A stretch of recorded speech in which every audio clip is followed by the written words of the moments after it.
My guest on Celeb Biz today is a prominent face who usually leaves you spellbound with his captivating performances on the silver screen. We all know him as that fine actor, and he doesn't hesitate to let people know that outside acting, he usually lives a boring life. So it came as a surprise when I found out he's into this business. Well, let's welcome the finest Mawuli Gavor. Good to have you, Mawuli. Thank you, thank you. How's it going? I'm good. Yourself? This your introduction, no easy. Oh, yeah. I'm trying. I mean, I had a list of accolades, but then we'll make do with that one. Okay. Maybe I'll let them know more later. Yeah, I like definitely. It. I like it. Thank you for having me. It's good to always have you here, and thanks for making time for us. Absolutely. Too. But when you hear the name Mawuli Gavor, it always comes across as that. I mean, a professional, but quite reserved. Fair. So when I used this, Ringway. Quite a lot. Yeah. And I saw the building. I was like, oh, it's a nice building. Let me find out. I had Play Club, and then I had something like Lupita. Yes. I went to read about it, and I was told, okay, Mawuli Gavor is the CEO. I was like, wow, Mawuli Gavor into Nightlife Business. That's strange. It's incredible, isn't it? Very. Yeah, life is random like that sometimes. Yeah. So, I mean, when considering your, as you put it, boring life, outside acting, outside TV presenting, why Nightlife Business? Wow. I don't think I would say it was actually why nightlife. I didn't necessarily just pick nightlife. My background is in finance. Yeah. That's pretty much what I studied my entire life. The acting just came later on. Yeah. So I sort of fell into acting. It just happened to be something that I happened to be good at, and I happened to be blessed enough that my career went in a particular way. So that was never really the plan. Okay. The plan was always to either be in business or just to run my own businesses. The acting just came, and by God's grace, it went well. Awesome. Which meant that after a while, I was living in Nigeria for 5-6 years. Yeah. And that meant that I had already done, let me say, all the things that I personally would have liked to achieve over there. I'd already done all the big films. I'd already done all the things, which meant that it was time to sort of go back to where I was originally from. Not necessarily leave the acting, but find a way to merge the two of them.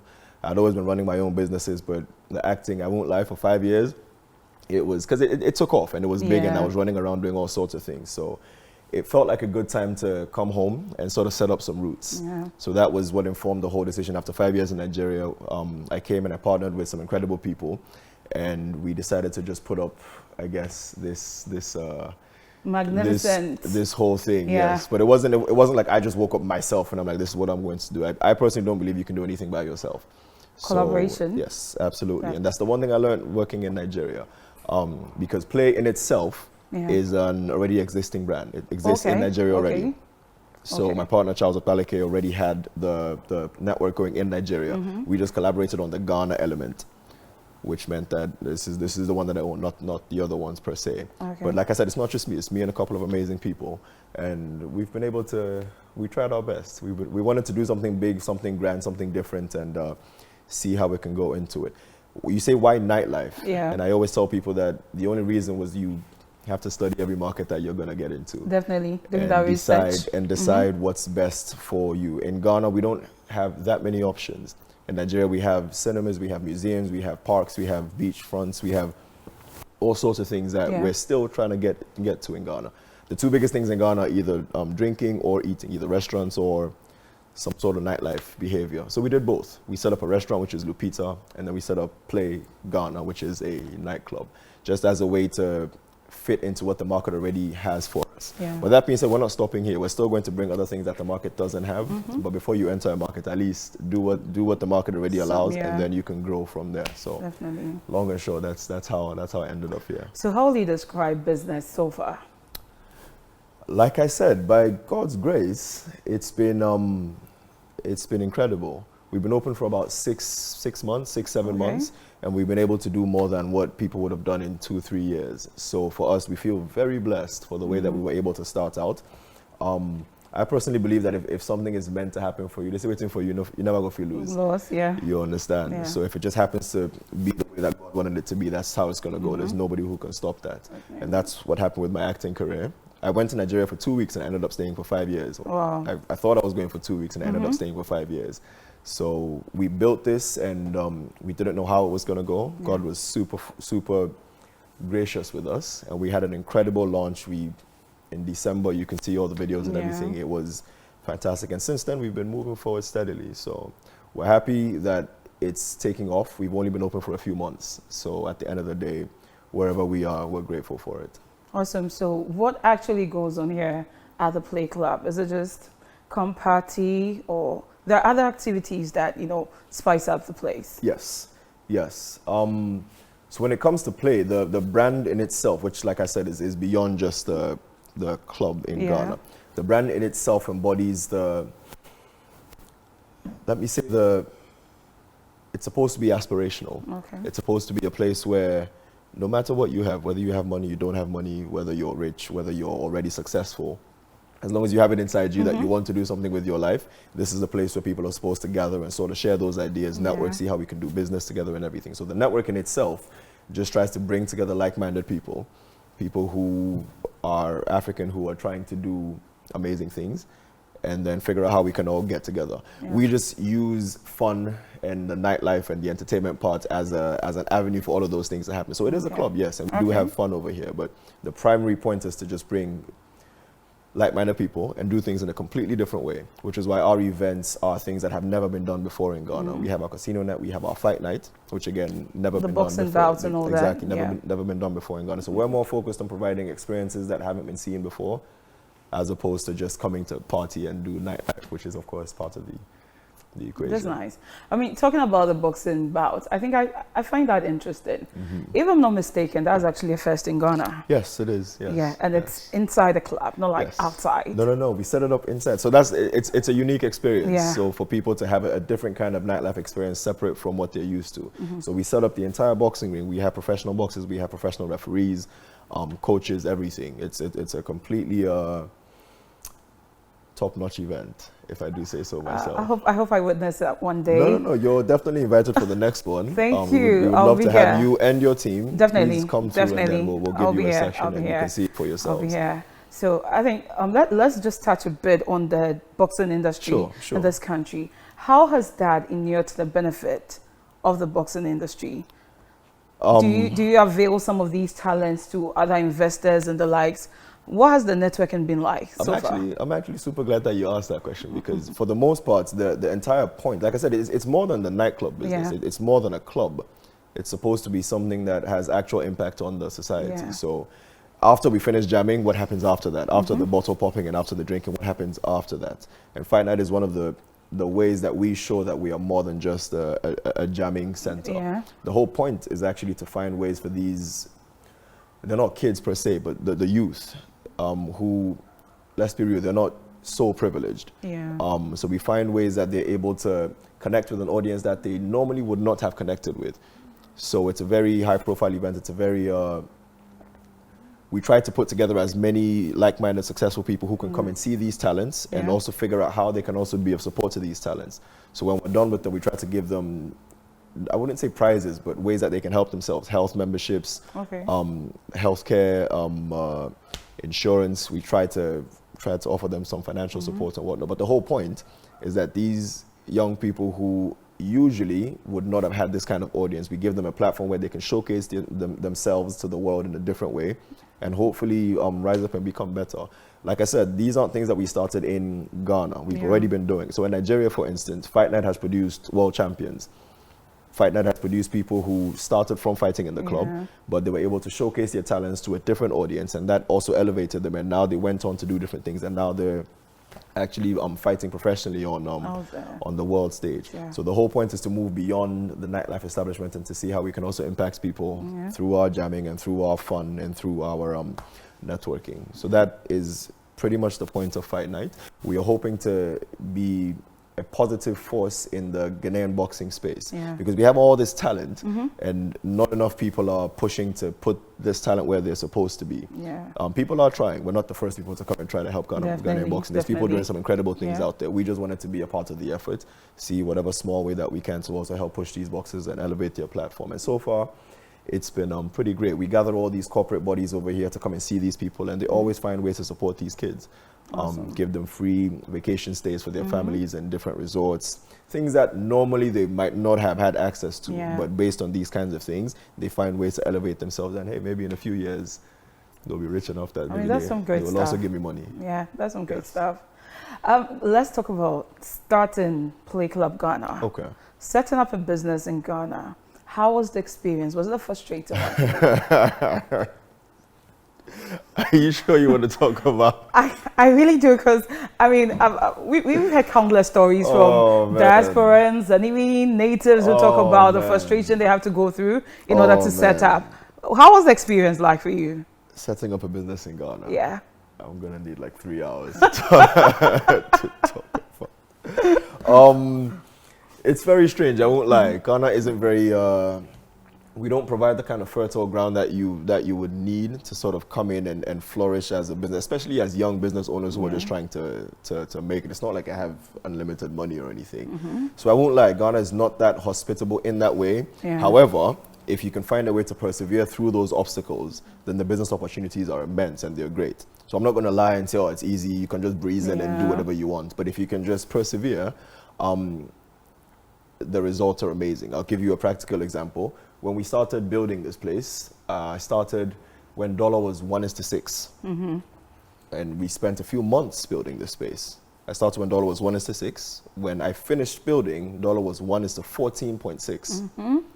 So started from 1:6, ended at 1:14.6, which means that whatever I was using to buy $10,000 back in the day, now I'm having to use more than double to buy that same $10,000. Which is absolutely insane, and you wouldn't find that in a lot of places. And for the most part, usually that would cripple any business plan. Like I said, I didn't do it alone, so I was fortunate to have the kind of partners who were resilient. My partners from Nigeria, Charles of Play, my partners from Ghana, James and Eleanor, all the other people who, Eleanor, Dabla, James, Ghana, the people who I actually worked with, everybody found ways to come together and push through and make sure that it actually happened. That's so nice. I will not lie and say it was easy. It was the farthest thing from easy. Building, you have people who are fighting you, you're clashing with traditional authorities, you're clashing with all sorts of different bodies who want money from you for all sorts of different things. But at the end of the day, like I said, if you're IRED, there's nothing that's impossible. So that was more my lesson from this. I mean, because one would think that being a celebrity, you could have leveraged on that traction and, you know, gained some favors in court, let me say. But I mean, with all these issues that you outlined, that means it's real out there. Hey, I mean, let's be real, man. Even no matter how celebrity, there's some things that not even celebrity is gonna help you with. Yes, the system is the system. So it's up to whether you have that tenacity, whether you're a celebrity or not, to push forward and make it through. So we were fortunate that we didn't give up. I won't lie. For your cost to more than double when you're building something, it's very discouraging. But we managed to push through, and here we are now. We survived, and we're thriving. So we thank God. I think you tend to spend more time in Nigeria than in Ghana, right? That was the case previously, yes. Okay, but it has changed. So now obviously I'm married, and I have a baby now. So my priorities are a little different. Congrats on that one too. Thank you so much. Thank you so much. Back then, I was able to, my time was completely mine. So I can jet off to Jamaica for 2 months to do something, or go to Barbados to shoot, or go to Kenya, go to Nigeria, go everywhere. I was able to do those things very easily. Now it's not so easy. I have a wife and a baby to consider. Fortunately, my wife is amazing. She finds ways to be supportive no matter what I'm trying to do. But at the same time, I was in Nigeria for 5-6 years, like full time. I was living there full time. So I paid my dues to that side of things already. So now I do both. I'm in and out. When I need to be in Nigeria, I'm there for whatever period. When I need to be in Ghana, I'm here for whatever period. We spend some time in Dubai. My wife is Austrian, so we have to spend some time in Austria as well sometimes. So now it depends on what life demands. And then I can now say, okay, this is what's happening. So Nigeria is my second home. Okay. That one I will never be able to go behind. What Nigerians did for me by allowing me to be a part of their family, I don't think I'll ever be able to repay or forget. I've watched some interviews of yours, and people struggle to. They go like, okay, Ghanaian Nollywood actor, Nollywood. That's crazy. That description. So I know you stayed in America. Yes. Yeah, I think you schooled there. Yes, I went to school. You're Ghanaian, and you've also worked in Nigeria. Yes. So moving through these 3 countries, what are some of the culture shocks you've experienced, and how has it benefited you in running a business like this? I won't lie, being able to spend time in different places definitely, I would say, made me who I am, because one of the things that I personally would always encourage people to do is to travel. Not necessarily, it's not about America or Europe per se, but to go outside of your own borders, just to be able to see that it's a big world out there and we're not all the same. So it's impossible that we're all going to think the same. It's impossible that we're all going to share the same values. It's simply never going to happen. And the more you realize that other people are in this world and other people are different, the easier it becomes to either survive in different spaces or to be more understanding of things and people, because we're not all going to be the same. So living in America, for instance, I find it fascinating because when I was in uni there, it wasn't cool to be African. So you would have even Black Americans who were claiming that they would fight you that, no, I'm not African, man, I'm American, and we'd go back and forth and everything. Fast forward a couple of years later, now Africa is doing so well, our music and our films and everything are everywhere. Everyone is listening to Wizkid and Davido and Burna Boy and everything, and they're playing that. When I was in uni, you would never hear an African song in a club. Never. If you did, it means that the DJ just wanted to be funny or whatnot. But now you hear it all over, and everybody's like, oh, yo, I got to come to Africa, I got to do this. Now things have sort of switched around, and it's a little ironic and it's a little amusing, but everything happens in its time. So maybe that's just what happened for us. Living in Nigeria, so America taught me that we're all different and it's impossible that we're going to have the same values. So all good. I became understanding of it. I moved to Nigeria. I was there for 5-6 years. And I also learned, we're all just different people, but we can learn from each other. Nigeria taught me I wouldn't say the hustle mentality, but Nigerians are a lot more on it. Just by nature. I guess it's Nigeria, I think, overtook India as one of the poorest countries recently, but it's also one of the most fertile places for opportunity. So they have the best of both worlds. It's up to you now to decide how am I going to leverage this and do that. So Nigeria taught me that you can't sit around and wait for things to come to you. You have to go out there and make it happen yourself, which I personally believe Ghanaians can learn a lot from. Definitely. Because say what you want about us, we're very peaceful, we're very hospitable, we have amazing personalities, but if we're being real with ourselves, we are not go-getters. And the sooner we realize that, and the sooner we start to acknowledge it and say, okay, we have all these amazing qualities, how do we add some other things to it, the better for all of us. We spend all of our time in Ghana planning and forming. We love to form committee. So let's form a committee. Let's form a committee and let's talk next week. Send me the proposal. I'll talk to my boss. And let's meet in 2 weeks. And then we meet in 2 weeks. So we are discussing it, and then let's sort of. What is all of that? Are you going to do it or are you not going to do it? In Nigeria, we talk about things, and in 2 seconds, when we're talking about building this club, my partner Charles called me one day and said, "Hey, bro, what do you think? Let's do this." And let's do it. When we're adding the rooftop, the restaurant section, called me and what do you think? Okay, let's do it. Nigerians might not necessarily know how they're going to do it, but do you want to do it? Do you have that will? You will definitely find a way. So it's part of what we're trying to bring, or I personally am trying to bring to Ghana, not even just in the club space, but in the film industry space specifically, because it's part of the reason I got into film. It wasn't my background. It wasn't my training per se, but I was still working in an accounting firm when I switched. But the whole point was that I feel like in Ghana we do this thing where all we do is point and laugh or make fun. The music is not good. Look at how look at how the video is doing it, but look at what's going on with Sarkodie. Why are we always doing that? Why, rather than saying, how are we also going to elevate our own people to reach the same way the Nigerians elevated their people? It didn't happen by luck. They put that effort into it. Their film industry, it didn't happen by luck. They go to watch their own films.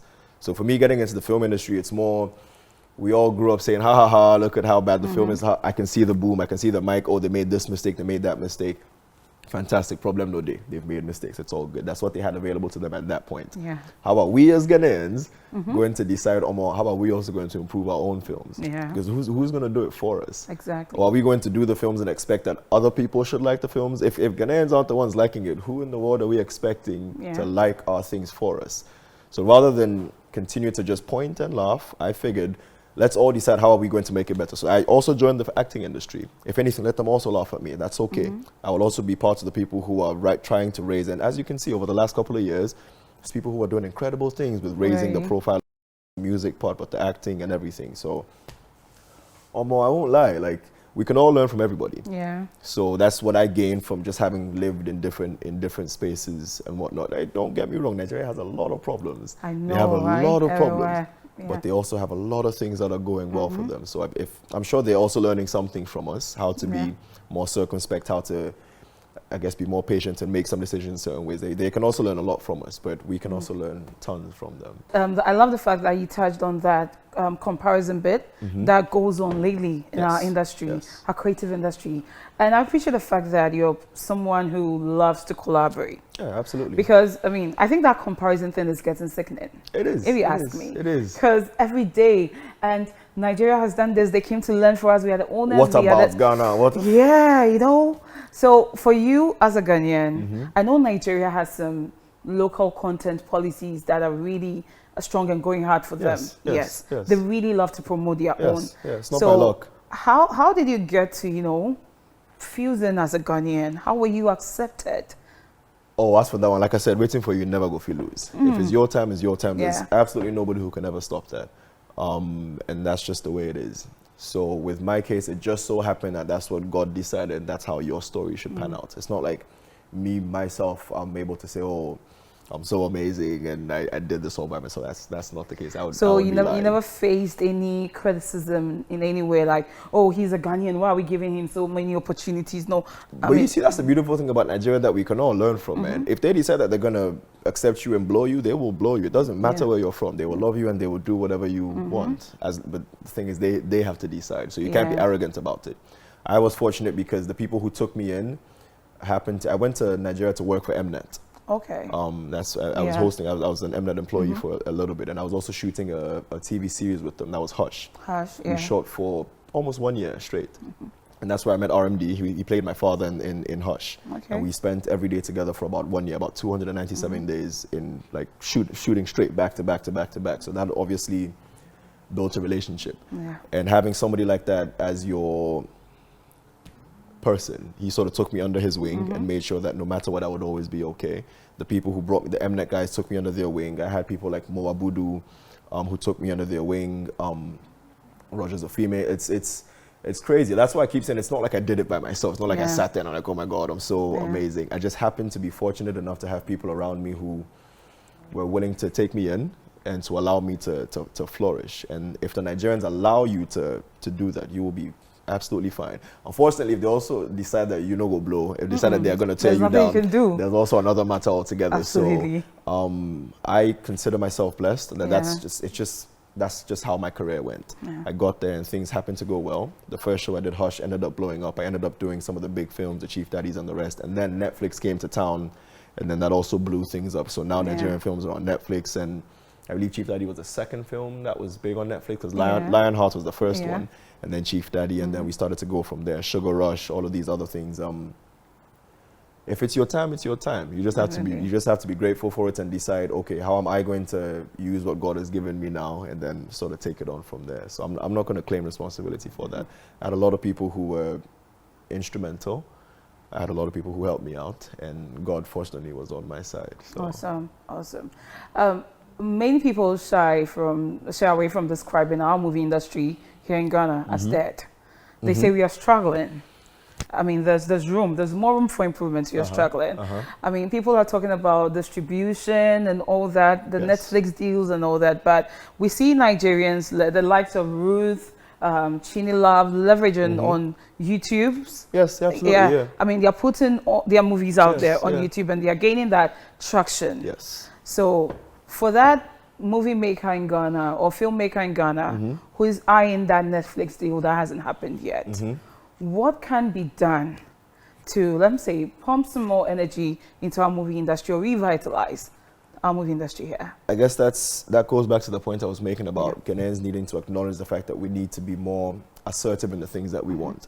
There's nobody in this world who's going to walk from their house and come and give you success and give it, oh yeah, Ghana, take it, because we're who? You think there's not other countries who want their film industry to do well? No one's going to come and give it to you. So Nigeria didn't get there because they were waving their hands and twiddling their thumbs. They got there because they had a dedication to doing the work, regardless of whether the opportunities were there. Like I said, when we filmed Chief Daddy, there was no African film on Netflix. There were no Nigerian films on Netflix. It wasn't a thing. But we filmed it anyway. Spent a lot of money. Mwabudu invested a lot of money to make sure that they would do it. When they did Wedding Party, Netflix wasn't showing African films. Yeah. But they spent hundreds of thousands of dollars to shoot Wedding Party.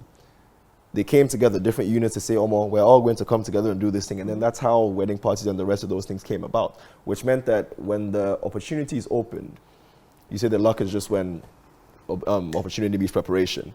So they are prepared, and then eventually the opportunity now came. So the doors opened, and now, oh my God, the doors are open. I have this content. I have Chief Daddy. I have Lionheart. I have this. Take it to Netflix. What we did was that we were waiting for the doors to open before we'll start doing all the things. So now we're like, oh my God, the doors are open. What can we do now? It doesn't really work like that. So what I can say to the people who are trying to make a name for themselves right now, you can't wait for anybody. Nobody's going to come hand you success. If you truly believe that you want to make great films, go out there and do it. You're not sure where you're going to get the money from, that's okay. Collaborate with other people. Find different ways. But my point is, don't sit at home and believe that somebody's going to hand it to you. It's never going to happen. So we have incredible talents. We have all these opportunities. We have everything that we need to build our own industry in our own way. Yes, we have our problems. Yes, we have distribution problems and whatnot. But those are just excuses. Like you said, other people are finding ways to leverage around the things that might not work in your favor. So it's more about just focus on the fact that, do I want to do it? Don't form a committee. Don't form a committee and plan. Enough of the talking, don't set a meeting for 2 months from now for us to discuss. Don't do that. Do I want to do it? Yes, I want to do it. I will gather some people. Tomorrow, we will start. We might not start filming tomorrow. Maybe all we'll do is we'll start planning tomorrow. But tomorrow, we will start. If I have 10 CDs, I will put 9 CDs in it. I'll put my money where my mouth is, and I will go for the best. Rather than spend 6 months planning and then last us. We can't do it because, I've spoken to my boss and it's timid. And I don't believe being timid in business will get you anywhere. Exactly. So if we want to be big on the world stage, let's go for it. There's been this conversation in the country about the creative industry and sponsorship from the corporate side. Yes.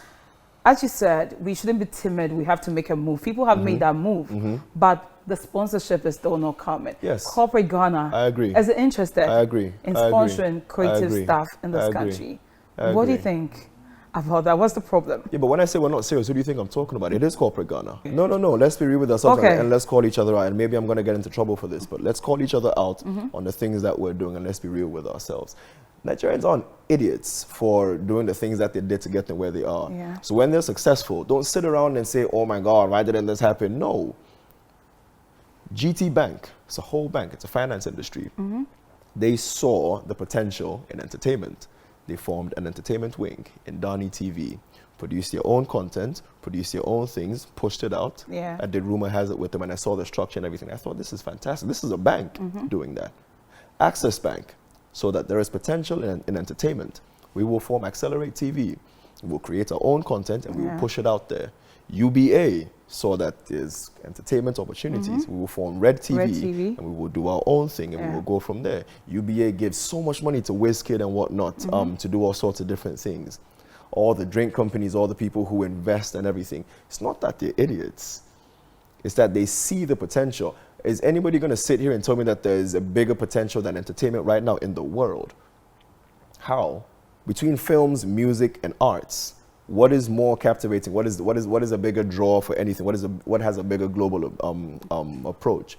So my wish is that us in Ghana, the businessmen who claim to be serious, who claim to want money and everything, let's not be naive and let's not pretend not to see the opportunities that are right in front of us. Entertainment makes huge money.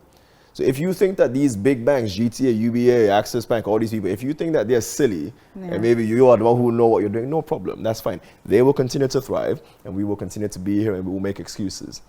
So that's part of what we do with Fight Night, for instance.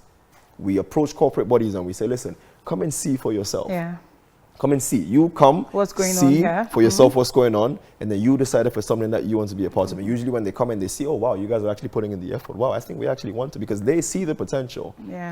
So it's up to us to see the potential in ourselves. What has a bigger global approach? So that's part of what we do with Fight Night, for instance. We approach corporate bodies and we say, listen, come and see for yourself. Come and see for yourself what's going on, and then you decide if it's something that you want to be a part of. And usually when they come and they see, oh, wow, you guys are actually putting in the effort. Wow, I think we actually want to, because they see the potential in ourselves. So it's up to us to see the potential We're always looking for, Ghanaians have incredible talent, man. What are we talking about? Our music, our food, our arts, we have so much potential that with a little bit of investment, I'm not even talking $10 million type of thing. So I will invite corporate Ghana to be real with ourselves and to explore different opportunities. We've tried everything. We've done the farming, we've done all these other things. We've never truly supported entertainment. Yeah. So I'm looking for that one Ghanaian company who's going to make the kinds of moves that the GT banks and the UBAs, who can also say, you know what, I see that there is business potential in this, and I'm also going to support it heavily. I know there's people doing some things, don't get me wrong. I'm not saying there's nobody in Ghana who's supporting, but it is very hard in Ghana to get corporate support for the arts and for the creative side. But maybe we're not visionary enough to see the potential there. I can't force a business entity to see the potential in it. We will see it for ourselves, and we will do it for ourselves. Once again, what we're doing at Play, not just the club, for instance, we're deciding that we're also going to invest our own money, or not our money. We have partners and everything. We will find the investment, try to raise as much as $1 million, and push it towards the Ghanaian film industry specifically. If anybody wants to join us and bring 2 million more, absolutely, no problem. But that is our commitment to say we will also try to do it in this way. We won't wait for corporate Ghana. We won't wait for a single bank or anybody else. If they won't bring us the money, it's absolutely okay. We'll do it by ourselves. We welcome the help. We need the help, but we're not going to wait for anybody to see that there's potential, and then later on they're going to, no. So you don't believe it's a people problem in the sense that some people think we, let's say creatives, are the same people sabotaging themselves. Oh, that's absolutely true. No two ways. Like I said, let's call each other out and let's call a spade a spade. Yeah, let's not even joke with us. We don't support our own. We discuss the whole comparison and everything. We don't spend enough time supporting ourselves. So I'm not going to pretend like we're also not part of the problem. We spend so much time pulling each other down, but it's all the same thing that I'm talking about. If we as a people, corporate Ghana, creative Ghana, everybody, if we can't figure out a way to see that there is money in entertainment and we can all come together to make that money, or more. As for that one, I cannot force. No be me kill Jesus. I'm not here to save the world. I like that. I'm not here to save the world. So if people want to see it, let them see it. If people don't want to see it, we will stick to what we're doing, and we will just focus. If the government wants to help, fine. They don't want to help, problem no day. We'll do it regardless. But the people are the problem. Yeah. We point, ha. Why is he not like this? Why is he not? What are you doing to help out? What did we just have people do the whole Accra to London trip? Road trip, yeah. Barely anybody talked about it. Yes, a couple of tweets here and there and whatnot. But the reality is, people don't realize that these opportunities have incredible ways to catapult not just the people, but the country in an amazing way. When people were supporting Hilda Bassi for cooking, it's not because they like food that much. It's not because they even like Hilda per se that much. But what she was doing was embodying something that was bigger than just her. Yeah. It's a way to say, this country, we can all come together. You saw everybody troop and everything, not because they're idiots. They know what's in it. They know what's in it for them. And now because of that, every day, Guinness World Record held or something. Because there was effort put into it. We had a golden opportunity to do something like that, and we missed it. Problem no day. There will be another opportunity. So Ghanaians, when you have an opportunity, I beg you, support your own people, man. I don't know who you're waiting to come and support. I don't know who you're waiting for to come and support. But if we have an opportunity, let's just support our own people. Whatever comes of it, we'll accept it like that. But if we don't support, it's ridiculous that we keep expecting the world to come and support us when we're not supporting ourselves. Yeah. So, I mean, Mawuli Gavor as a brand. Yes. How do you ensure sustainability and relevance? Hey, God, oh. That's tough. But I think it's about consistency and dedication to remaining who you are. So like I said, the things that I'm saying here, I've felt forever, and I don't think I'm ever going to change. I believe collaboration is key. I believe that you should never wait for anybody to come and hand you success. So I'm never going to do that. I will keep doing things the way I know how to do it. And if I fail, problem no day. I wouldn't be the first, I wouldn't be the last, but I would at least try to do it my own way. So that is what I believe has been key to my success. I can only speak for myself. I don't know how other people are going to do it, but consistency and just that dedication to continue to, want to improve, because it's not really up to you. Yeah. It's not up to you. Sometimes people do their best and then no more. It's just not. How many of our artists were super big back in the day, and now there's nobody demanding like that. So let's say, wait till I do you guys and everything. But at the end of the day, you can't rely on what other people are going to do. You do your part. If it works out for you and that was your story, sure. it's possible that it might not work out and that it's just not your story. It doesn't mean you failed in life, but at least you tried in your own way. So I'm not too worried about that. I'll just keep doing me for as long as people want to accept me for who I am and they think it's relevant and they want to keep putting me on that, I wouldn't say pedestal, but to put me in a space where I'm considered that person. Yeah. Absolutely fine. The day they decide that they don't need me like that again, the problem no day. They say monkey no fine, but your mother like oh yeah. I'll go back to my mother's house and please like mama's house. I'll go back to my mother's house and I'll drink tea and I'll relax myself. So it's not a problem. I'm grateful for the love. I absolutely love the fact that there's people who support me when they don't even know me. People who like fans. It's crazy that I even have someone like fans. So I'm always going to be grateful for that. But the same way they came, if they decide to go, there's nothing that I can do about that. So I'm just going to say I'm grateful for them. If they stay forever, I mean, God bless. What have been your biggest lessons so far? It's never really up to you. Yeah, it's never really up to you. And this, it's I see for this industry, it's I see for this life. Like, it's not, I'm telling you. We keep doing this thing where it's all about, oh my God, my life, oh my God. Right? It'll be only you get a problem. You're not the only one with a problem. Yeah. We are all, every single person is facing some level of yawa in one way or the other. So I use this analogy that life is like it's like a tap as dropping L's, like losses. And everybody, we're all in line with our own little calabash. And when we get there, we're not sure the type of L that's going to drop into our calabash. It might be financial, it might be emotional, it might be health, it might be all sorts of things. So when you get there and then your L drops, you look at it, oh, it's a financial problem. Oh yeah, I guess this is my own burden. You walk away, oh, I guess this is my own burden. It's not up to you. You can only do your best, and what life will give you, you will take it. And then we go, when I was starting to build and dollar was 1 to 6, I didn't think I was going to end at dollar was 1 to 14.6 because it wasn't up to me. I didn't control COVID. I didn't have anything to do with the pandemic or the lockdown or the this or the that. I was sitting in my own cool corner and then you posted COVID-19 and here we are. Yeah. So my biggest lesson, truly, do what you can and then the rest or more. Now God go decide. Yeah, God go decide everything will happen to you and it's worked out for me and it also hasn't worked out for me in a lot of ways. For every success that you see, there's probably 10 rejections and 10 failures and whatnot. But problem not that I wouldn't be the first person to fail. I will not be the last. Definitely. Hopefully failure won't be the end for me. Hopefully success will be the end of my story. So continue to try and then we go from there. But stop forming committees. The talking part is where you don't like. Interested. I mean, but let's get real. Fame can be chaotic. Of course. Quite chaotic. Yeah. And considering your reserved nature, how do you manage to stay sane, protecting your mental space? Fortunately for me, a lot of people probably don't believe, but I'm super introverted, which means I'm able to come out and do my job. I'm able to come out and host in front of thousands of people and do all of those things and be that. But after that, I'm running back to my room to go sit in my corner and like either read or watch some anime or do something random. Because that's just a way for me to recharge and that's just a way for me to withdraw into myself. So my friends and my family, they're sort of like my peace. You know, my wife, my baby, like everything. It's just a way for me to withdraw from. So I don't live in the industry. Yeah. I work in the industry. So the industry is not my life. Exactly. The industry is not my life. Yeah. Which is why I say no matter what happens with the fans or whatever, that's a place that I work. Last, I will still go home to my baby. Still go home to my beautiful daughter. Cyberbullying doesn't move you?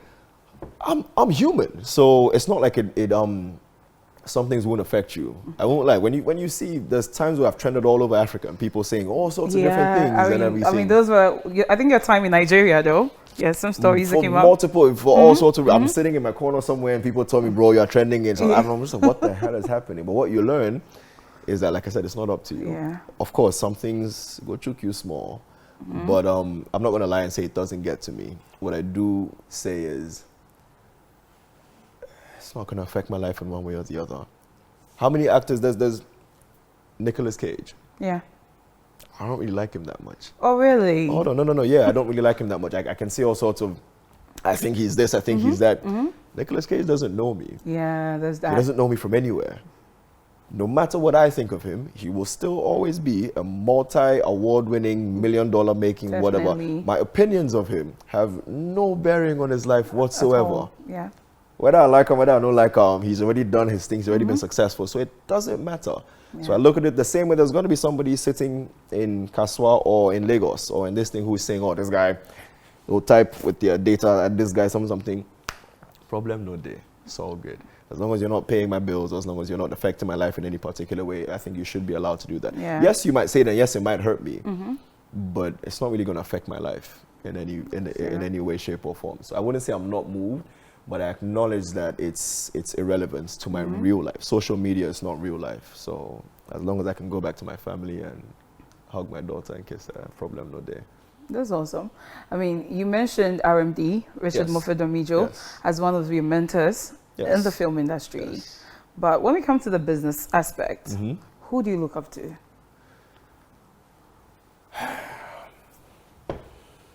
Probably my older brother, first of all. Okay. Sebastian. He's we both studied the same things, business finance. So like my dad. My dad is a finance person. So that's how we all came up. But I feel like maybe he's the one who taught me that dedication to, I wouldn't say excellence, but your eye for it. You just have to have that go get it. So I have other people, one of my business partners in this, Lawrence Aite. It's just a bunch of people who inspire me to just want to continue to do better. My main partner in this establishment, that's Charles of Play, Charles of Balike from Nigeria and everything. Also another huge inspiration, because despite being a young, I'm never going to stop. I'm always going to keep going forward, which is how we ended up building this space. When we were building, I won't lie, everybody said, why are you making it so big? Ghanaians don't like big clubs. Why are your ceilings so tall? You won't be able, why are you spending so much money on lights? Why are you doing this? Why are you doing a rooftop? Why are you doing, everybody had all these reasons why we shouldn't do it in this particular way. Nobody thought we would open in time. Nobody. Everybody thought, why? Then we said, hey, no problem. How long did it take to put this up? It took about 5 months to do everything. Wow. But we did most of it in 2 months. That's impressive. Yes. So it took 1 month to finish I have videos of how the whole place was set up. We built for about 5 months. The first 3 months were horrible because we were fighting all these different problems and everything. Yeah. But so the actual work took about 2 months. So everything that you see here was erected in less than 2 months. Wow. But again, nobody thought it was possible because it's not supposed to be done like that. I know, right? But I'll tell you this, anything is possible if you rely on the fact that we all have. Let me make a small confession. When I built this particular place, I had to bring in a lot of employees from outside. Let me be honest. You know why? You had a bad experience with the local ones? Let me put it like this. When we were building sometimes, some of my Ghanaian artisans, the construction workers, by 2 p.m. they close, they've gone home. Wow. Yeah, I can show up by 2 p.m. We say they buff already, they shower. He's already won his shirt. He's going home. 2 p.m. he's already finished. He's finished his work for the day. He's going home. Wow. And I'm thinking to myself, how? Hey, God, oh, you guys are going to kill me. Then eventually we had to invest and bring in a couple of other people. We still kept the same Ghanaian workers, but just to show them that you guys need to be. And these other people came. I brought some people from Nigeria. They would work till 10 p.m. sometimes if they needed to. Just to show that if you truly want to get it done, you have to just be gingered. Yeah, that's all. So it's more just that for me than anything else. But everybody should see what they're good at and find ways to leverage on it. That's all. Since you touched on the building part, how much money went into this?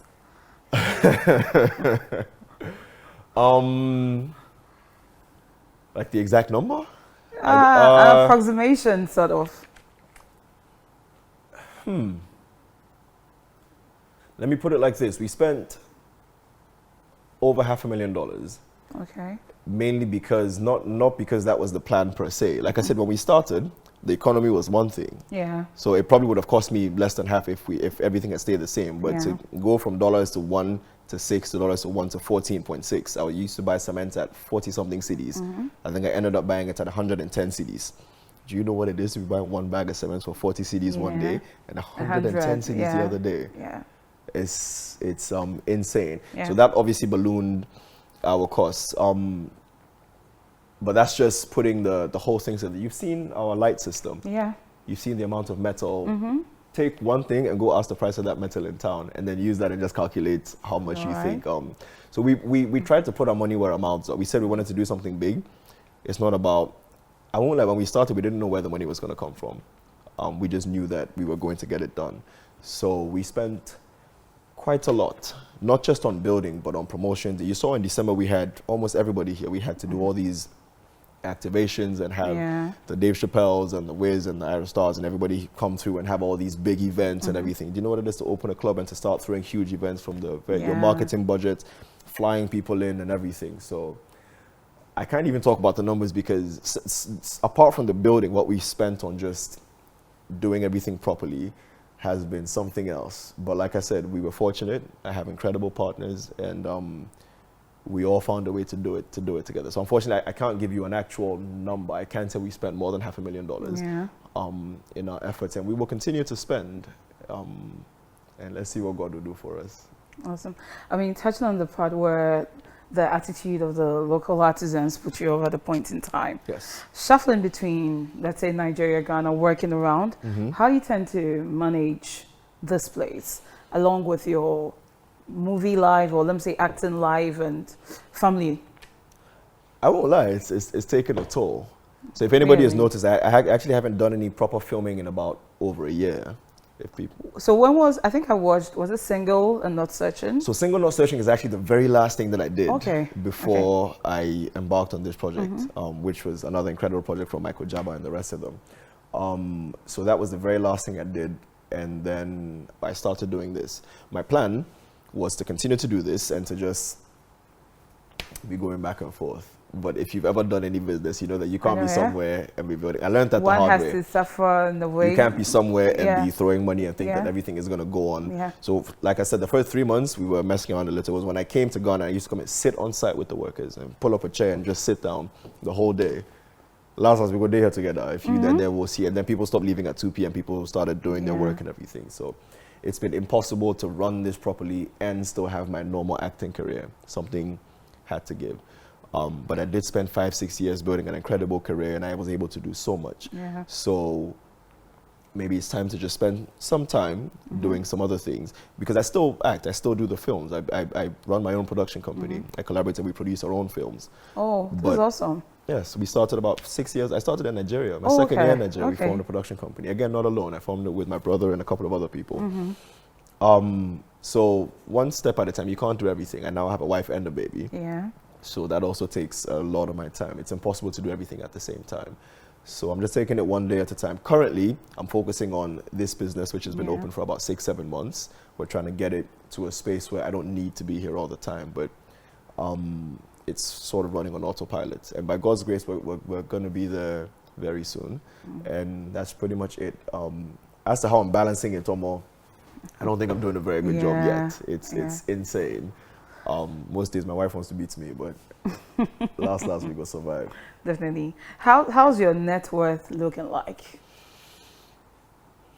Liquidity right now. Look at all of this. Has to speak for itself. So the thing is, Play Club is one of there's Play Club, there's Lupita. I have a bunch of different real estate investments and everything that we're doing. So in terms of liquidity, like I said, I put my money where my mouth is. But in terms of assets, it's looking pretty amazing right now. So I still have my liquidity, and I still have now a bunch of different. I have my film production company.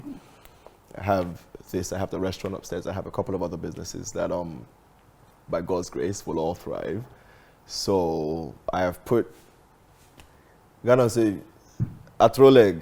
Yeah, I've thrown my leg. So we'll see what happens from there. Awesome. But based on the way the economy is and everything, it's not like I have $1 million sitting at home. If you get some $1 million for me, we won't put my pocket inside. I don't mind. Definitely, I don't mind at all. Yeah, I don't mind at all. That happens. Exactly. It's by God's grace. We're still looking very good. I'm not gonna pretend like because that would be disingenuous of me. I am very grateful for the things that have happened to me. I'm very grateful for everything that I happen to have right now and everything that God has blessed me with. So let me not lie and be like, oh, nothing there. Yeah, something small there, but we need more. So if you get some for me, I beg you. Well, that one, I'll hit you up. I'm gonna send you my Momo number. Definitely. Yes. I look forward to that one. What has been that role of education in your career? Because we see so many creatives who are complacent. They just keep putting the work and are a bit relaxed on the education side. They don't get educated. They are just where they are, nothing really. What do you think? How important is education in this industry? I would not have been able to do anything without that level of education. It's in my experience, I wouldn't say it's not possible, but you have to invest in education. Nobody's saying you have to go and do PhD or masters, or you don't even have to do university if you don't want to, but you have to educate yourself in one way or the other. That one, I don't think there's any way around it. for me, what has helped me is the fact that I do have a background in computer science and finance and all these other things, which means that for my businesses, I do my own records, I do my own accounting, I do my own financial planning, I do my own business strategies, financial modeling. I do all of those things myself. I spend half the day looking at Excel sheets.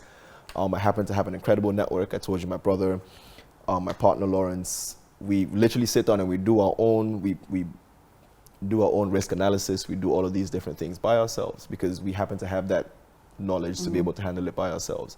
My partner, Charles, did biomedical science. He has, I believe, a law degree. He has all these other degrees that inform how he's able to move in life. So it's not just about gem. Sometimes you see people and you see the bottles and you see the gem and you believe that, or you see an actor and you believe that. No, the reality is people have invested in themselves. You see people now, I believe Abeku Santana went and got it. I don't know if it's I saw he got some degree from somewhere. I think he's doing his master's in marketing as well. I saw that, people invest in themselves. Again, he's not an idiot.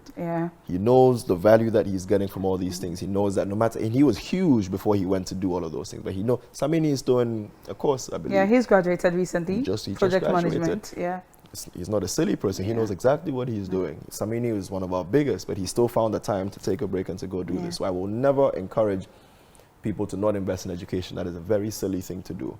However, no go just they follow school as if not school alone, because especially in Ghana, what we teach in school sometimes is not very practical. We teach rote learning, so we're teaching what is an eye. An eye is what is a computer. A computer is, that's absolutely ridiculous. But if we can learn to teach people to, I guess, to survive more, maybe, but that's a discussion for another day. Educational curriculum, how we can also inspire the youth to think outside of the box. Critical thinking and all that. You guys are working in media and you're doing amazing things. You have cameramen, you have sound technicians, you have colorists, you have all these things that can pay incredibly high wages if we invest in it. Not everybody has to be a doctor, not everybody has to be a lawyer. Somebody can become the best sound engineer in Africa. You can be the best lighting technician, you can be the best cinematographer, you can be a visual artist if you want. There's so many other avenues that we might want to explore outside of the regular ones. But hopefully we'll get there. Like I said, no, we make you Jesus. I can't save the world, man. I think that's your favorite quote, right? Man, because I can't kill myself. I can't come and kill myself. I'm not here to solve the world's problem. It's not like I have the answers to the world's problems. I have my perspective based on my life experiences and what I believe life has shown me. But that's whether that's gonna save the world. That's not really my business. So I will talk my own. If you believe me, you take out. If you don't believe me, to no take out. So I mean, what's that philosophy you live by? Just that one philosophy that's literally it. It's not always about you. And my dad taught me that. One of the biggest pieces of advice he gave me, he said, Mawuli, you have to learn to deal with disappointments. And I carry that with me everywhere that I go, because the disappointments will come. You are lying to yourself if you believe that they're not going to come. They will come in whatever way, shape, or form. But when they do come, it's important for you not to say, oh my God, woe is me. What you can say is, wow, I guess this is my own portion. And then you take it like that. Because at the end of the day, I'll give you a practical example. If you saw me today and you said hi to me, and maybe I didn't mind you, or I did something, you walk away thinking, my God, Mawuli doesn't like me. It's snobbish. I wonder, Mawuli, I wonder what does he not like about me? What did he not disagree? There's something about, you realize you're saying me. What makes you think it has anything to do with you? What makes you think you even factored into the equation? Probably you're dealing with something I have no idea. Thank you so much. So it's not always going to be about us. We love to make this, all the life's problems are we, me. My brothers, my sisters, sometimes not you. So you can't take things personal. The disappointments will come. When they come, you chest it and then you move forward. And you just pray that it's not the kind of disappointment that will hurt your life or that will be too damaging. But like I said, that's also not up to you. I just had a friend who lost his father. That's Jimmy Odukoya. He was in The Woman King. He just lost his father. He just lost his stepmother before. And he had just lost his natural mom in a plane crash. And this is one human being. You lose your mom in a plane crash, you lose your stepmother, and you lose your father. That's a lot to take. So people saw, you see him, yes, he's in The Woman King, he's with Viola Davis and everything and everybody, but the reality is, everybody has to have some level. Look, can you imagine the strength that it takes to have all of this happen to you and to still move on and whatnot? So those are the people who inspire me in life, because I still see him strong and still moving and everything. And I'm thinking, my God, I haven't even experienced. How did he do it? Thank you so much. So it's not always about you. You will have your problems. you better take them, because you definitely don't want to wish for other people's problems. You do not know what other people are going through. It might be way worse than what you're going through. Right? So take your own, the way God give them to you. I mean, that analogy where they said we are all to throw our issues in a bin or basket. When you see others, you just quietly pick yours. You go take your and go home. You go package them and say, Baba, I beg you, I'm going home. No, it's crazy. It's crazy. I won't lie. People are going through it. I'm always humbled by what some other people have had to endure, and I think to myself, my goodness. Let's be grateful for what we have. Exactly. And then whatever God decides will be our path, we'll take it from there. Definitely. What is that one advice you're going to give anyone who aspires to equally be a creative entrepreneur or go into business? One piece of advice. Yeah. Nigerians will say, life no get rehearsal. There's only one life that we're ever going to live. It is impossible that you should ever allow someone else to determine how you are going to live your life. It doesn't mean don't take advice. It doesn't mean don't listen to other people. You can't allow somebody else to determine it. So whatever it is that you're going to do, make sure it is that's what you want to do, and then you do your best. If it works out, if it doesn't work out, you know that you used your life in the way that you wanted to use it. Because it's your life. Everybody else has their own problems. If today you're here, tomorrow you're not there, the question is, did you use your life in the way that you wanted to do it? When I was quitting and I was going to do acting, everybody thought I was crazy. People used to call my parents, is Mawuli okay? Like, is he... Because again, back then to leave, I was in one of the top 4 accounting companies. To leave that and say, he's going to do acting. You know, that's how he's doing what? Acting. What? Like, you know, is he crazy? Is he this and that?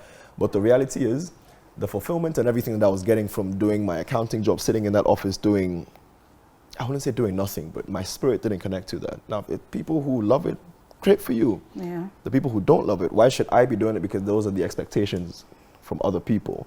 I decided that I can do something else that might also enjoy, I might be good at, and I might use that to create a different impact. So somebody might use law to create an impact, somebody might use medicine to create an impact. I just happen to be in the path of using the creative side to create my own personal impact. So I'm gonna live your own life. Yeah. Do what you go fit do, and then whatever comes out of it, I guarantee it's not up to you. People don't succeed because you succeed because that's what God wanted to happen. So you do your part, and then that's pretty much it. I don't have the answers for anybody, but as a general rule of thumb, do what you can. Yeah. The rest of it is not up to you. But don't let anybody else decide for you, because when life is all over, the question is, did you do what you wanted to do with your life? That's all. I mean, it's been amazing tapping into your wealth of knowledge today. Hey, no be small matter. Say wealth of knowledge. Professor. No. If I don't remember anything at all, one thing that's going to resonate is not always about you. Yeah. I mean, that's going to stick with me for the longest haul. Yes. And not be me kill Jesus. That one. No be no boss Jesus. Now somebody else. If you say we just the pay price, we just the pay price for him, so it's all good. We can't take. Die for you. Don't be we kill Jesus. Jesus already took all of our burdens, and he already went to die. I should also go and die for something somebody already do for me. You don't do one for me. I beg you. I beg you. He died for my sins already. Let me enjoy life in peace. Yeah, please. Definitely. But thank you so much. Thank you for having me. I've enjoyed every bit. Thank you for having of this conversation. Thank you for having me. I appreciate you guys. You're welcome to our next fight night. I will definitely make it. Yes. I'll be here. Thank you so much once again. You're very welcome. And thank you for watching and making a day with us. But till I come your way again, this has been Celeb Biz with Mawuli Gavor, and my name as always is Amele Josu. Stay safe.